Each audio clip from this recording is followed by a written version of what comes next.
देवराजसेव्यमान पावनाङ्घ्रिपङ्कजं व्यालयज्ञसूत्रमिन्दुशेखरं कृपाकरं नारदादियोगिवृन्दवन्दितं दिगम्बरं काशिकापुरादिनाथ कालभैरवं भजे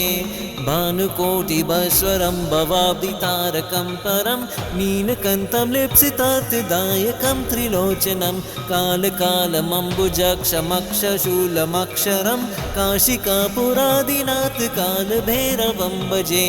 शूलतङ्कपाशदन्तपाणिमादिकारणं श्यामकायमादिदेवमक्षरं निरामयं भीमविक्रमं प्रभुं विचित्रताण्डवप्रियं काशिकापुरादिनाथ कालभैरवं भजे भुक्तिमुक्तिदायकं प्रशास्तचारुविग्रहं भक्तवत्सलं स्थितं समस्तलोकविग्रहं विनिग्वनं मनोज्ञहेमकिङ्किनीलसत्कटिं काशिकापुरादिनाथ कालभैरवं भजे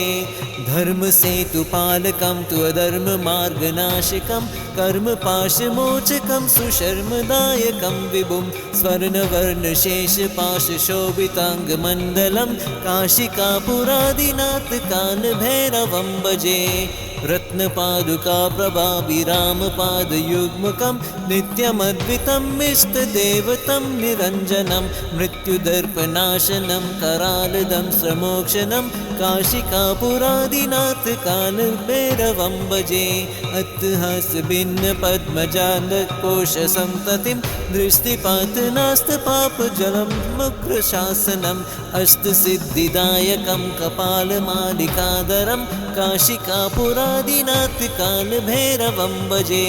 भूतसंगनायकं विशालिकीर्तिदायकं काशीवासलोकपुण्यपापशोधकं विभुं नीतिमार्गकोविदं पुरातनं जगत्पतिं काशिकापुरादिनाथ कालभैरवं भजे कालभैरवस्तकं पतन्ति ये मनोहरं ज्ञानमुक्तिसाधनं विचित्रपुण्यवर्धनं शोकमोहदैन्यलोभकोपतापनाशनं यान्ति कालभैरवं निसन्नतिं नराध्रुवम्